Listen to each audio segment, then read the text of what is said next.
Welcome from Indianapolis. I am Derwin Smiley, and this is the Derwin Smiley Show. I am glad you are with me, and the show starts right now.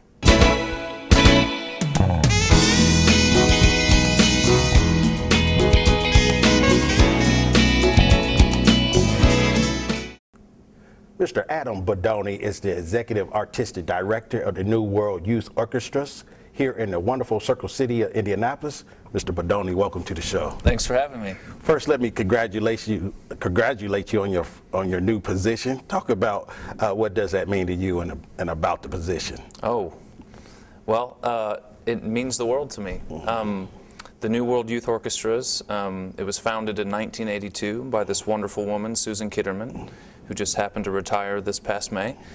I myself was in the orchestra when I was in high school, went to Hamilton Southeastern High School there in Fishers, and it was one of those transformative experiences for me as I was growing up. And it's such an honor to be taking over the helm for something that was so important to me personally. Tell me about how important, where did you get the passion for music? Oh. Well, I've always been a competitive person. I played a lot of sports. I played basketball and golf and soccer, and I remember very distinctly I would always bang on the pots and pans in the kitchen and partially fill up the water glasses and ting on those. What did your mother say to you? She said, go ahead. She really did, bless her. She said it was fine. Okay. You know, my family, they weren't particularly musical, but they were very supportive of the arts. So there wasn't a lot of music in the house, but I had this really big competitive drive I always had, and so when instrument demo came along in 5th or 6th grade at school, they said, does anyone want to be in the band? I said, yeah, I want to try that. And then it turned out I had a knack for it, and that's sort of how it took off. So tell me about the mentors, the passion to practice. I think did Sure. your mother have to push you and No, my parents, they were hands-off in that regard. They, for some reason, they were really good parents. They thought the hands-off approach would allow me to develop my own inner strength, my own integrity in that regard, and so I did. And it just, once I started playing these instruments, I started on tuba, and then went to the euphonium, which is the miniature tuba, and then I switched to the trombone. But once I started playing these things, the sound that was coming out of them, I was so fascinated by it. And I just wanted to hear it over and over again and make it perfect. And so that's why I practiced, is to make it perfect. Let's talk about some of your accomplishments. Before we went on camera, I was saying you're not just national, you're international. Right. Talk about how you have navigated your career to date. Sure. Well, as a conductor, I didn't say to myself, I want to be a conductor until I was, I don't know, 21 or 22, and so that's very late in the game.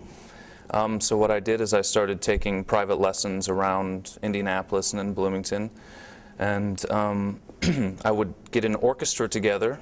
I would buy them all pizza because I couldn't afford to pay them, and I would have them play with me conducting, and I would videotape it. That's how conductors sort of send their resume around, is they videotape themselves conducting. And I would send these off to all these conducting workshops around the world, and I got into only a couple of them because I wasn't good enough. But one where I did get into was in St. Petersburg in Russia, and that was probably the first milestone for me as a student. It sounds cliche to say, but the Russians there, they literally tore me down. They just beat me down. They said, you have absolutely no idea what you're doing, which is probably true. But then they built me back up, and that was a very transformative experience for me.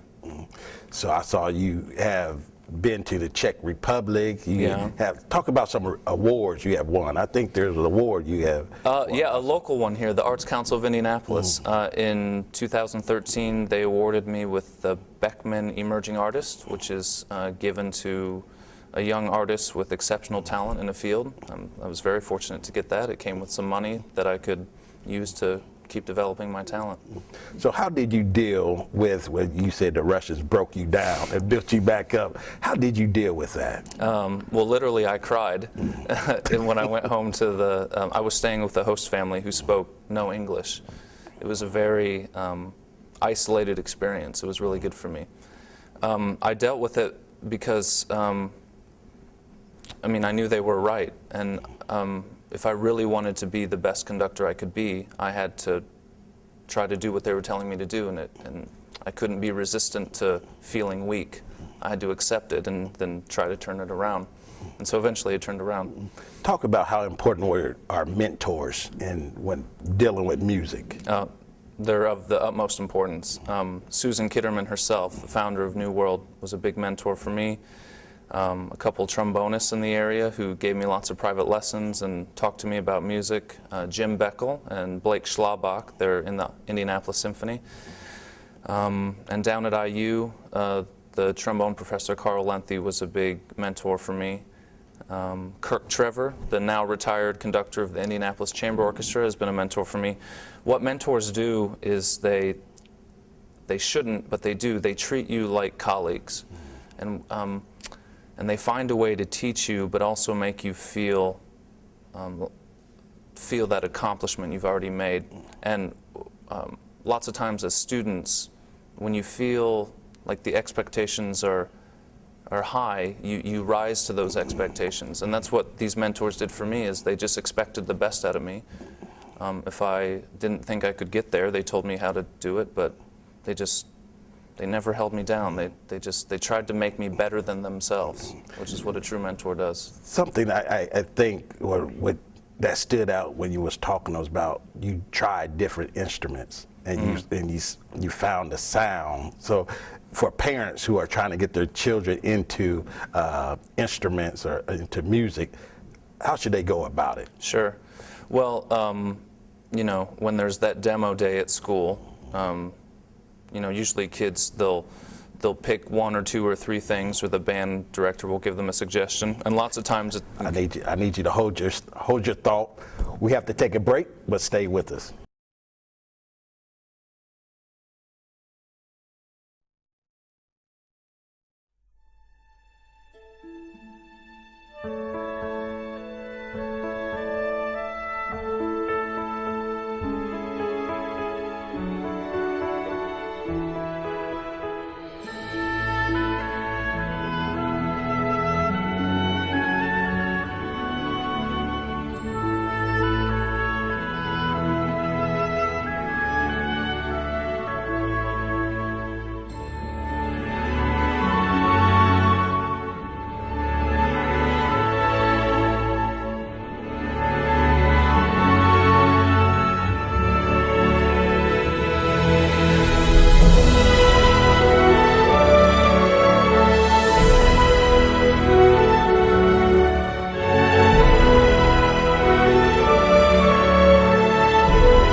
Thank you for staying with us. We will continue our conversation with Mr. Adam Bodony, the new Executive Artistic Director of the New World Youth Orchastras here in the wonderful Circle City of Indianapolis. Mr. Bodony, as we was going to break, I asked you the question about how important was it to find what instrument you loved and how your parents could go about doing that. And then let's talk about how important parents are to their children as it pertains to music. Sure. Well, for parents, I would say if they're practicing, then they like what they're doing.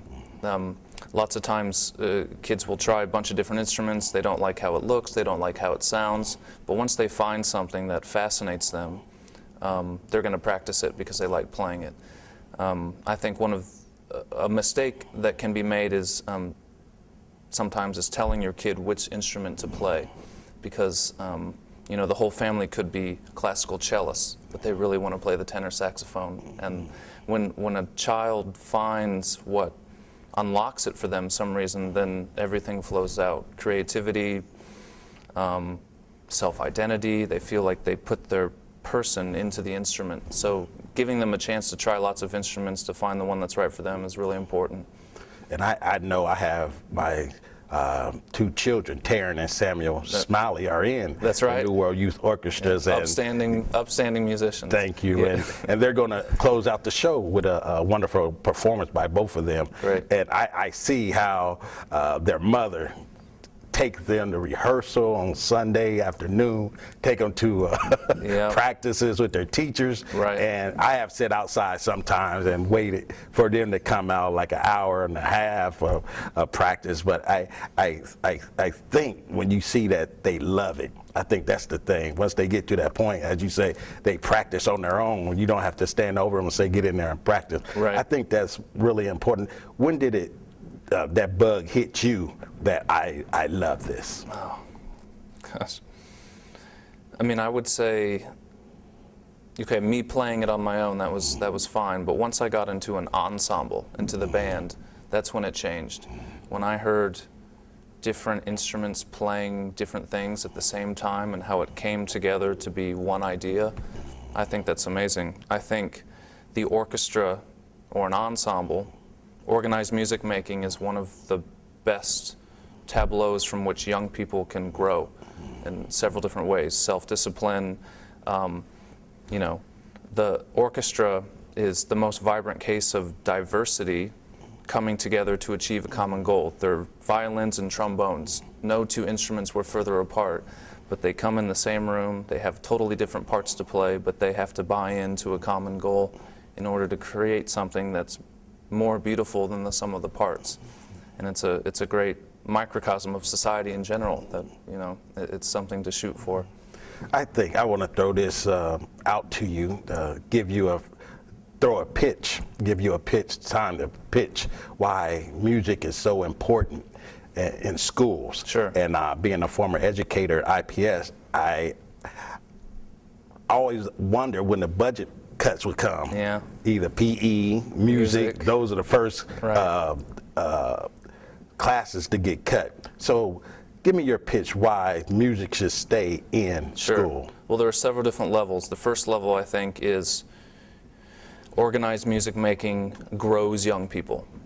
When you get people together doing something that stimulates creativity, when you get something together where people of all different groups interact with each other, there's a huge social component. I can't underestimate how important creativity is for the young mind. When a young person feels like they're a part of a creative process, things like discipline, self-identity, inner strength, all of these things become real things for them. And that's not to say that other subjects don't do that, but music is something that does that because it's clearly a creative process. Now, it's even more special because it's half creative and it's also half structural, like math. I mean, many of us have seen on Facebook and CNN the science of music and how, of course, it helps your brain, so I'll spare all that. But there's a very structural component to music where a player has to sit down and you have to see what key it's in, what fingers do I press down when, what part is this music part of in the bigger whole? Is this the beginning, middle, end, something in between? So that's going on, plus the creative side. There is hardly anything else in the world that meshes those together. And perhaps the most important thing is we as human beings, we love to make music. We love to listen to music on any level, whether it's pop music, jazz, drumming circles. It's just something that we love to do innately, and that's something that should be supported and celebrated on any level. Why is music so powerful? It's just like it's like nothing else that could get it, take over your whole being. Well, I've read some really interesting books about this. One is that our bodies are rhythmic. You know, we have a heartbeat. We have electromagnetic pulses. We have things that are based on rhythm. So when we internalize rhythm and we internalize sound, our brain has a heyday with that. And so sometimes you literally can feel it in your body. You know, you get goosebumps, and our brains are amazing things, and music is an amazing thing. And so when an active brain is listening to music, we see it in so many different ways. You know, we organize it by parts. We say this is the beginning, the middle, the end. It reminds us of our own lives, our own beginning, middle, or end. Happy music makes us feel happy. Sad music makes us feel sad. It just lights up our brain. Music does. He is Mr. Adam Bodony. Stay with us.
Mr. Bodony, I want to go another direction. As I said, you are the new Executive Artistic Director of the new World Youth Orchastras here in the Circle City of Indianapolis.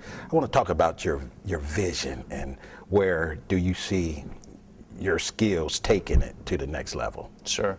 Well, first and foremost, I want to carry on the vision of Susan Kitterman, which is the right vision for this orchestra, which is to nurture the individual and the musician. It's not just about music making, it's about making music in a way that grows young people as individuals. So we definitely have a strong family component and very personal with our musicians. So we definitely will keep that going because that's in our blood. As far as the next step, you know, I would love it if people from Milwaukee, from Chicago, from Louisville, all places that have youth orchestras themselves, I would love it if they said, you know, what's this youth orchestra I hear about in Indianapolis? They're really vibrant. They're really focus on outreach or things like that. So I would love for us to have more of a regional exposure and have people, you know, when people are deciding between moving between Dallas and Indianapolis, I want them to say Indianapolis because there's this awesome youth orchestra here. And I'd love for more and more kids to pour into it and for it to be a great training ground for young musicians for years to come. So where do you think your career will go in for the 3-year plan, 5-year plan, Oh, gosh. 10-year plan? Well, honestly, I mean, I see myself with New World for several years.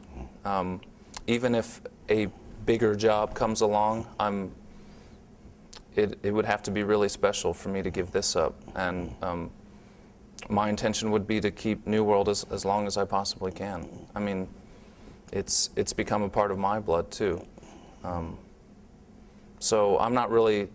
I don't have a lined out 5-year plan yet. I'm here for a while. I think. Talk about I know the areas where you put on the concerts. There has to be somebody paying for those lights and all the stuff in there. So talk about the partners that you have. Okay.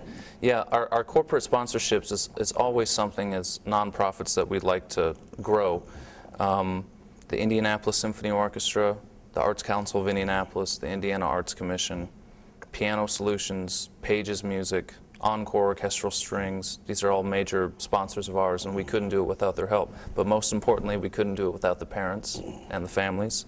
Not only are they paying tuition checks, which help us give their kids the best services that Indianapolis can offer, but as you said, they're driving their kids to rehearsal in the snow. You know how bad it gets here in the winter. Most definitely. They stay after, they bring them to concerts on Mother's Day, things like that.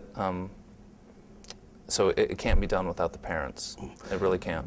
So for individuals who want to get involved get their children involved in the New World Youth Orchestras, how can they go about it? Sure. The first thing you should do is go to our website, www.nwyso.org, and on the main page there's information on auditions. We have auditions all through the summer, and we audition at any time in the year. So if someone doesn't find out about this till August, that's no problem. We want to get kids involved.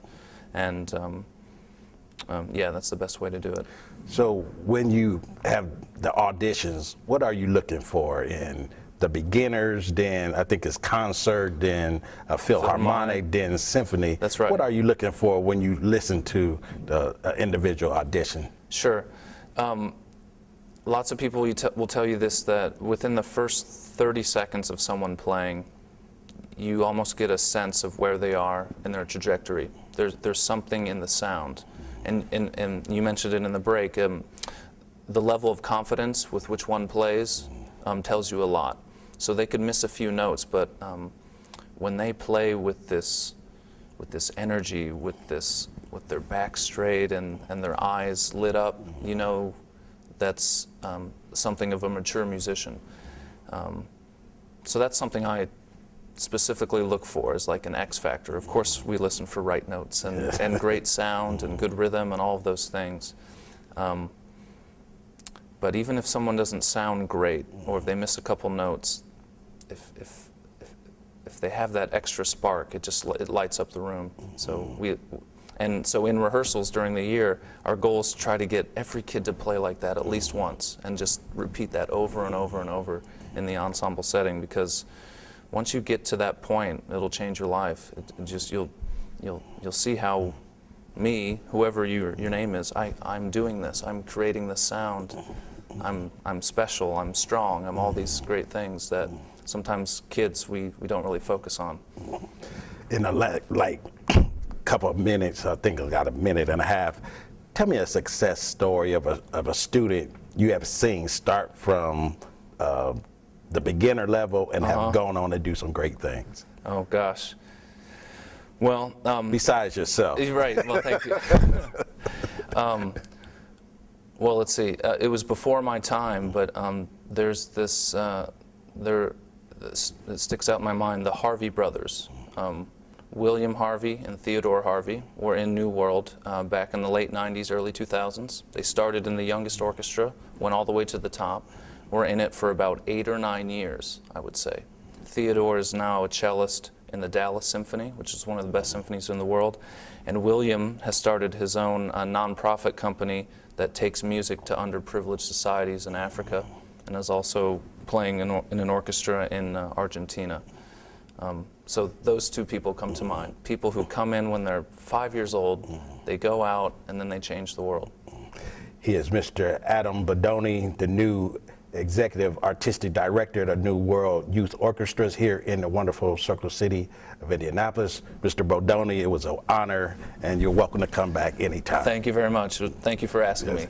Up next, we will have 2 performances by my children, Samuel Eugene Smiley and Taryn Kendall Smiley. Sam plays the cello, and Taryn plays the viola. Stay with us.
Visit the Derwin Smiley Show online for weekly blogs, previous shows, the television schedule, sponsorship information, or to post a comment or show idea. We want to hear from you and find out how we can inspire the greatness in you. Log on to www.thederwinsmileyshow.com today. Thank you for tuning in to the show this evening, and I want to give a great thanks to Mr. Adam Bodony and my two children, Taryn and Samuel Smiley, who did a wonderful job with the cello and the viola. And remember, you may follow us on the World Wide Web at thederwinsmileyshow.com. And remember, my sole purpose is to inspire the greatness in you. I'll see you next time.